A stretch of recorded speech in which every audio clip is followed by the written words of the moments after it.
여러분 반가스 김해에 사는 책제의 잔입니다. 지난 시간에 이어서 오늘도 부의 체인저 중요한 부분들 여러분들과 공유하도록 하겠습니다. 내 돈 내산입니다. 자, 요즘 근 한 일주일 만에 하나씩 올리는데요. 제가 조금 기합이 빠져가지고 여러분들하고 약속을 꼭 일주일에 한 권씩 책을 읽겠다 약속을 했는데 어려운 책들은 한 권에 2주가 걸리기도 하고 또 3주가 걸리기도 하더라고요. 그래서 그런 부분들 양해 바라고요. 제가 또 여러분들의 조회수에 힘입어서 또 열심히 해보도록 하겠습니다. 지난 시간에 이어서 이번 시간에도 일부 새로운 세상이 온다. 이어서 할 수 있도록 하겠습니다. 주식은 이렇게 주식은 모아가기만 하면 되는가? 아니면 사고 팔아야 하나? 소제목입니다. 따라서 모아가는 투자를 하고 싶다면 개별 주식보다는 S&P 500과 같은 지수 추종 ETF인 VOO와 같은 상품을 돈이 생길 때마다 모으는 게 좋다. 모아가는 전략은 지수 관련 종목에 구사하는 것이다. 부자가 되려면 어떻게 해야 하는가? 크게 잃지 않아야 한다. 크게 잃지 않으려면 어떻게 해야 하는가? 1번. 절대 팔지 않는다. 본전이 될 때까지. 2번. 일정 구간에서는 손절매 라인을 만들고 팔아야 한다. 3번. 대출과 레버리지를 쓰면 크게 망한다. 4번. 절대 팔지 않고 버티면 크게 망한다.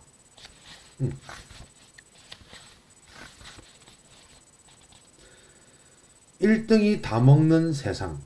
빈익빈 부익부 현상은 앞으로 더욱 심화된다. 소제목입니다. 현재는 언택트가 대세다. 코로나로 인해 언택트의 세상은 더 빨리 가속화되었다.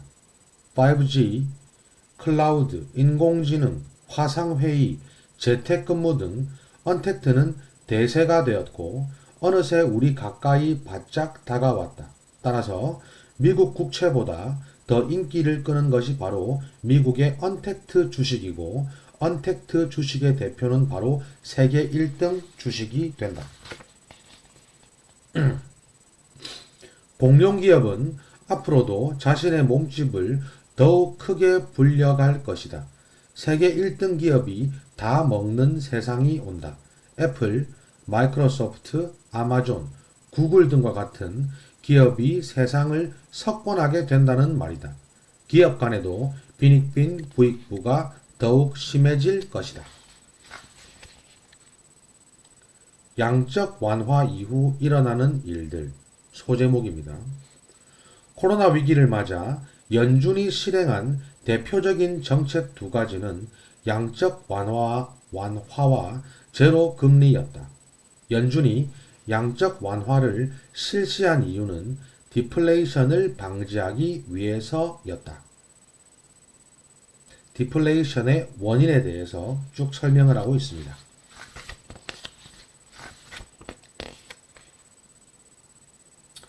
디플레이션의 예에 대해서 이야기를 하고 있는데요.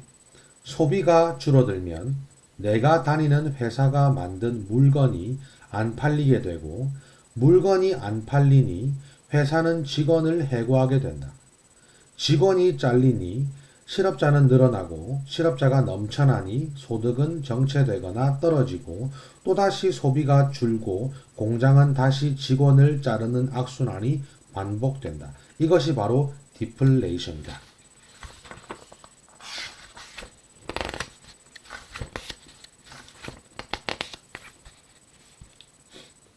그렇다면 안전한 주식은 무엇인가? 바로 위기 상황과 반대가 되는 주식이다.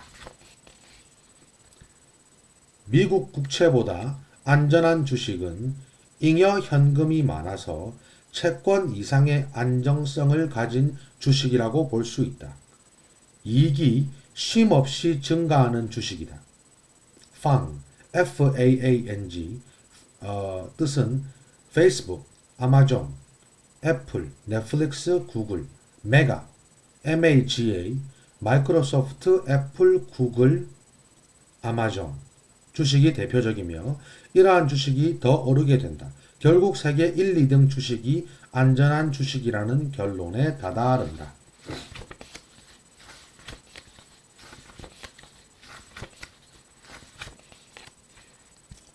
결론 2008년 금융위기 당시 제로금리에 도달한 시점은 2008년 12월 15일이었다. 당시 나스닥 지수는 1508.34포인트였다. 금리가 다시 인상된 시점은 2015년 12월 16일이었으며 나스닥 지수는 5071.13포인트였다. 금리 인상까지의 시간은 만 7년. 이 기간 나스닥 지수 상승률은 3.36배였다. 엄청나게 풀린 돈은 전통 제조업보다는 바이러스에 강하고 현금이 많은 IT 기업에 몰릴 것이다. 돈이 원래부터 돈이 많은 기업에 더욱 몰린다는 의미다. 마이크로소프트, 애플, 아마존 등이다. 금리 하락기에는 성장주가 가치주보다 강세를 보인다.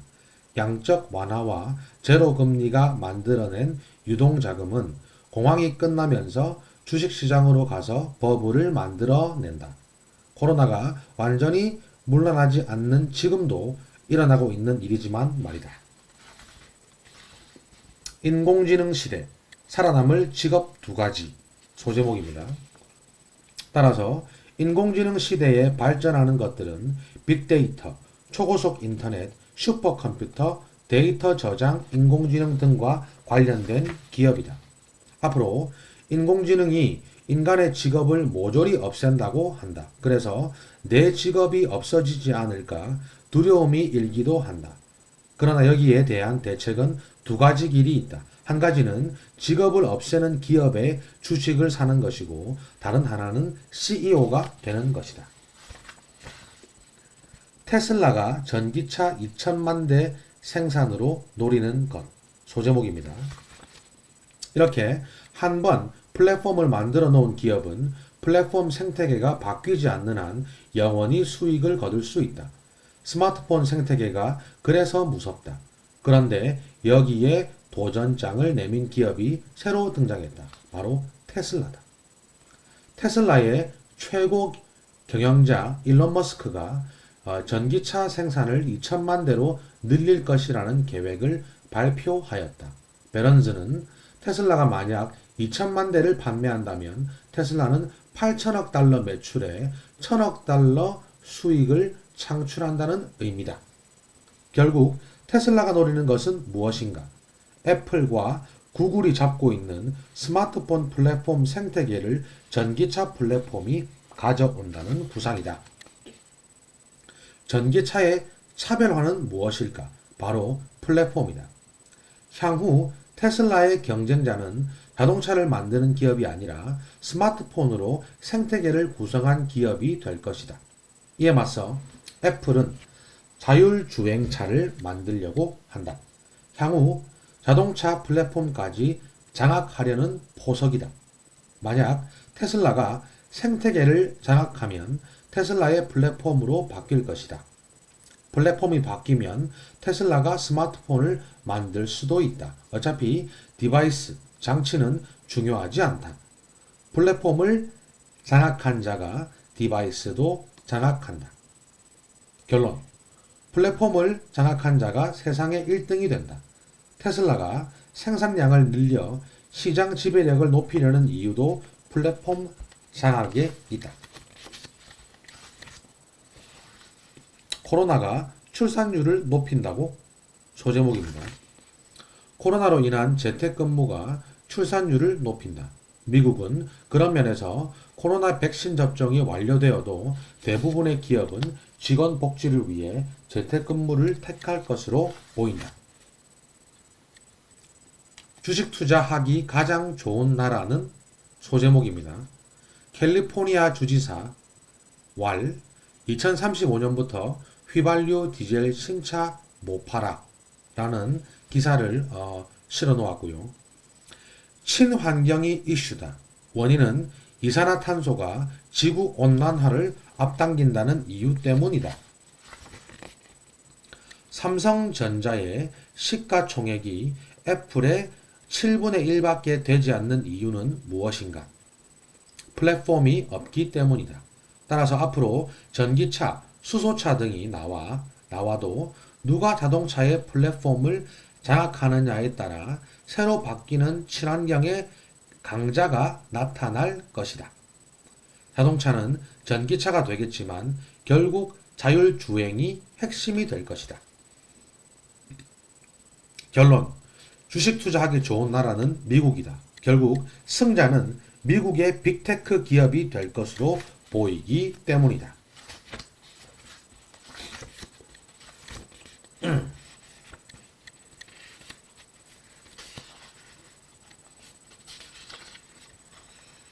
개인이 기업을 이길 수 있는 창업을 꿈꾸라. 소제목입니다. 결론. 전문직이 아니라면 창업을 해야 한다.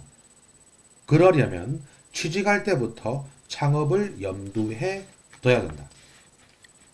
소득 불평등 이꼴 주가 상승은 소득 불평등 심화.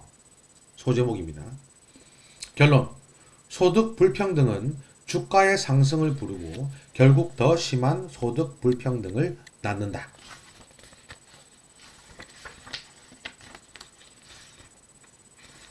코로나 세상 생각보다 길 수 있다. 소제목입니다. JP 모건과 같은 투자은행도 IT 기업처럼 재택근무를 시작했다.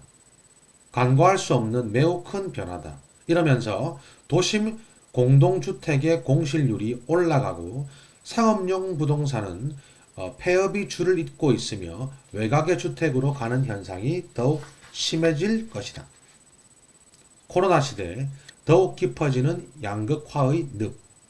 한편 양극화는 더욱 심화될 것이다. 결론.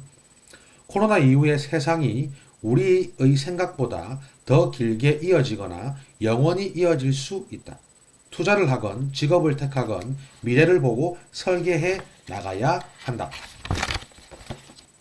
자, 여러분 오늘은 여기까지 하겠습니다. 부의 체인저.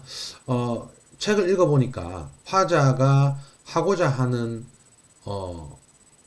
말들, 여러분들에게 전달하려는 정보들이 너무나 많습니다. 그래서 이 책이 조금 어렵게 느껴질 수도 있는데 여러분들과 같이 또 책을 읽어 나가면 또 저희도 이 어려운 책들을 반복해서 읽으면 또 쉽게 이해할 수 있지 않을까 생각합니다. 여러분 이번 한 주도 너무나 고생 많으셨습니다. 편히 주무세요.